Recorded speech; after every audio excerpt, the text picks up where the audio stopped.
Cioè mi dispiace, questa guerra non serviva a niente, non serviva veramente a niente. La mia migliore amica è una serba, io sono musulmana e allora?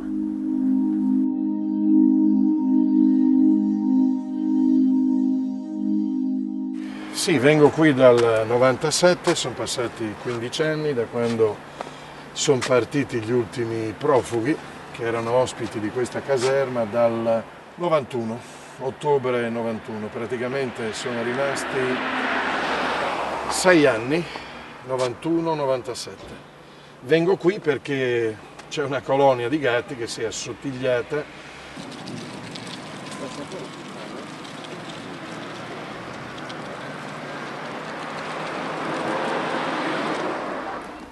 Quella volta, quando è cominciata la guerra, pensavamo tutti che arrivati i caschi blu si sarebbe tutto sistemato, risolto nel giro di una settimana, al massimo 20 giorni, un mese. Eccole qua, sì. Avevo 18 anni qua.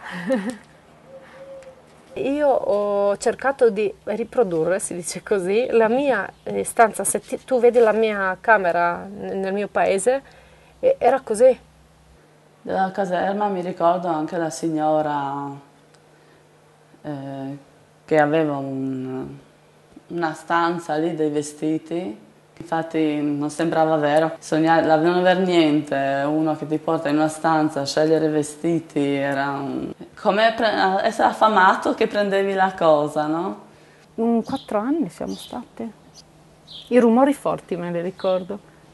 Perché nelle caserme, essendo questi spazi, no, aperti, quando era temporale, ecco, io mi ricordo che saltavo perché dentro si sentiva come se ti sparassero dentro. Mi sentivo come una traditrice, nel senso che io stavo qua e non soffrivo insieme ai miei parenti e ai miei amici e quel divario rimane anche dopo, perché per loro io sarò sempre quella che si è salvata, che non ha provato cos'è la guerra e così sento rinfacciare spesso. Si faceva finta di condurre una vita normale, no? Perché lì era una micro città, no? Le cuoche sapevano i nomi di tutti noi. Cioè, ti fa capire, no? Che non sei solo un numero, eravamo in tanti. Anche questo fa piacere, perché tante volte si parla così in generale, sì, quei profughi là. Eravamo in tanti, ma ognuno di noi ha la propria vita, la propria storia, no?